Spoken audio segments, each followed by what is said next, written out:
বন্ধুগণ, প্রত্যেকে আত্মিক বাক্য চ্যানেলের পক্ষ থেকে আরেকটি বার আপনাদের প্রত্যেককে স্বাগতম জানাই। আর বিশেষ করে আজকে আমরা এক বড় বিষয়কে দেখে নেব, সেটা হচ্ছে প্রার্থনা সম্বন্ধে। বন্ধুরা, খ্রিস্টীয় বিশ্বাসীদের সব থেকে একটা গুরুত্বপূর্ণ বিষয় হলো, বা একজন বিশ্বাসী, একজন খ্রিস্টানকে প্রতিনিয়ত ঈশ্বরের কাছে প্রার্থনা করা দরকার। এটা আমাদের বিশ্বাসীদের একটা দিন প্রতিদিনের রুটিন হওয়া দরকার, যেন আমাদের মুক্তিদাতার, যেন আমাদের উদ্ধারকর্তার কাছে আমরা প্রার্থনা করি। আর কারণ যখন আমরা প্রার্থনা করি তখন ঈশ্বরের সঙ্গে আমরা কথাবার্তা করি, বা এর অর্থ ঈশ্বরের সঙ্গে আমরা বার্তালাপ করি।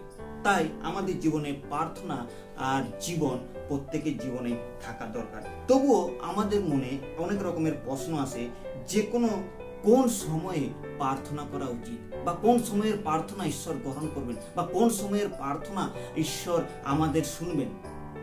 রাত্রের প্রার্থনা, দুপুরের প্রার্থনা, বিকেলের প্রার্থনা, বা সন্ধ্যার প্রার্থনা, বা ভোরবেলার প্রার্থনা, আমরা একটু আমাদের মনে প্রশ্ন জাগে। তো আসুন আমরা আজকে এই বিষয়ে দেখব যে কোন সময়ে প্রার্থনা ঈশ্বর শোনেন, বা বাইবেলে কি বলেছে যে প্রার্থনা কোন সময়ে করা উচিত।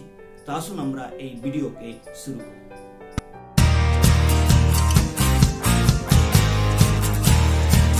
বন্ধুরা, ঈশ্বরের কাছে প্রার্থনা করার জন্য কোনো এক নির্দিষ্ট সময় নেই। এর অর্থ আমরা যে কোনো সময়ে আমাদের মুক্তিদাতার কাছে আমরা প্রার্থনা করতে পারি, বা যে কোনো সময়ে আমাদের ঈশ্বরের কাছে আমরা আসতে পারি, আর তার কাছে আমরা চাইতে পারি, তার কাছে আমরা যাচ্ছা করতে পারি, এবং তার কাছে আমাদের বিনতি, আমাদের নিবেদনকে এবং আমাদের মনের কথাকে আমরা যে কোনো সময়, যে কোনো পরিস্থিতিতে আমাদের মুক্তিদাতার কাছে রাখতে পারি। কিন্তু যে কোনো পরিস্থিতি হোক না কেন, আমাদের ঈশ্বর আমাদের প্রার্থনা শোনার জন্য তিনি তৎপর থাকেন। যেমন আমরা যদি দেখি গীতকার তার গীতে কিভাবে তিনি এক সুন্দর বিষয়কে তিনি তুলে ধরেছেন। গীতকার রাজা দাউদ যখন তিনি প্রার্থনা করেছিলেন ঈশ্বরকে, যা তিনি একটা সময়কে বিশেষ করে নির্ধারিত করে তিনি একটা বিষয় করেছেন, সেটা আমরা করবো গীত সংহিতা তার 55-17 পদে। গীত সংহিতা 55-17 পদ: সন্ধ্যা প্রাতে ও মধ্যাহ্নে আমি বিলাপ করি ও কোকাই, আর তিনি আমার রব শুনেন। এখানে রাজা দাউদ তিনি বলছেন যে আমি দুপুরে, আমি প্রাতে এবং মধ্যাহ্নে, সন্ধ্যায় আমি যখন ঈশ্বরের কাছে প্রার্থনা করি তিনি শোনেন। তিনি সর্বসময় আমাদের প্রার্থনা শোনার জন্য তৎপর রয়েছেন। শুধু আমাদেরকে কি করতে হবে? প্রভুর কাছে প্রার্থনা করতে হবে। দ্বিতীয় বিষয়, আসুন আমরা বাইবেল থেকে আরেকটা অংশকে দেখে নিই, যেটা প্রার্থনার সম্বন্ধে কোন সময়ের বিষয়কে কথা বলে। যেমন বাইবেলে সময়ের সম্বন্ধে যখন বলা হয়েছে, আর তখন কোন সময়ে ঈশ্বরের দাসেরা, ঈশ্বরের সন্তানের, ঈশ্বরের প্রভুর দাসেরা, ঈশ্বরের দাসেরা তারা কখন প্রার্থনা করতেন। আমরা একটা বড় উদাহরণকে দেখে নেব, সেটা হচ্ছে দানিয়েল তার 6 অধ্যায় আমরা 10 পদে আমরা বিশেষ করে দেখি। দানিয়েল 6 অধ্যায় 10 পদে: তিনি দিনের মধ্যে 3 বার জানু পাতিয়া আপন ঈশ্বরের সম্মুখে প্রার্থনা ও স্তব গান করিলেন, যেমন পূর্বে করিতেন। বন্ধুরা, এখানে দানিয়েল দেখুন কোন সময় প্রার্থনা করছে। কি সময় এখানে নির্দিষ্ট আছে? 3 বার।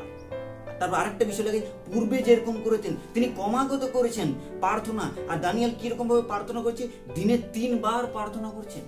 তো আমরাও যে কোনো সময়ে, আপনি যদি পারেন দিনে 5 বার প্রার্থনা করতে পারেন। আপনি যদি পারেন আপনি যদি পারেন, আপনি যতটা বেশি প্রভুকে সময় দিতে পারবেন, তত ঈশ্বর আপনাকে তত বেশি আশীর্বাদ করবেন। আর সেই দানিয়েল কি করছে? 3 বার প্রার্থনা করছে। আর কোন সময়ে? যখন কঠিন পরিস্থিতি ছিল।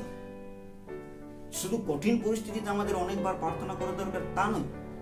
এখানে দানিয়েল সর্বসময় লেখা আছে, যেরকম পূর্বে তিনি করেছেন, যেরকম আগে তিনি করেছেন, সেরকম তিনি এখনো প্রার্থনা তিনি করে চলেছেন। আর প্রেরিত পৌল তিনি কি বলছেন? তিনি কি বলছেন? 1 থেসলোনিকীয় তার 5 অধ্যায় 17 পদে আমরা দেখে নেব। 1 থেসলোনিকীয় তার 5 অধ্যায় 17 পদ: অবিরত প্রার্থনা করুন। এখানে একটা বড় বিষয়কে আমরা দেখতে পেয়েছি, যে অবিরত মানে ক্রমাগত বা কন্টিনিউ, যার কোনো শেষ নেই বা সমাপ্ত নেই। আর সেই বিষয়কে এখানে বলছে যে তোমরা ক্রমাগত প্রার্থনা করো, কন্টিনিউ প্রার্থনা করো, নিরন্তর অবিরত তোমরা প্রার্থনা করতে থাকো। তো প্রিয় বিশ্বাসীরা, আসুন আমরাও প্রভু যিশুর কাছে, আমাদের মুক্তিদাতার কাছে, আমাদের ঈশ্বরের কাছে আমাদের সমস্যাকে নিয়ে আসি, আমাদের সেই হালকে নিয়ে আসি, আমাদের সেই সময় আমরা যেন একসঙ্গে আমরা সেই ঈশ্বরের কাছে আমাদের সমস্ত প্রার্থনা বিনতিকে নিয়ে আসি। আর এটার জন্য কোনো নির্দিষ্ট সময়ের দরকার নেই। এই সংসারে অনেক মানুষ আজকে নির্দিষ্ট সময়কে নিয়ে বেশি পড়ে থাকে। তারা বলে, না আজকে আমি কিছু খাই না, আজকে আমি প্রার্থনা করবো না, আজকে আমি স্নান করি না, আজকে আমি প্রার্থনা করবো না। এরকম করো না। যে কোনো পরিস্থিতিতে, যে কোনো সময় প্রভুর কাছে আমরা আসতে পারি এবং আমাদের প্রার্থনাকে নিয়ে আসি। আর সবসময় ঈশ্বর আমাদের প্রার্থনাকে শোনে। আসুন এই ছোট্ট চিন্তাধারা দ্বারা ঈশ্বর আমাদের প্রত্যেককে আশীর্বাদ করুন।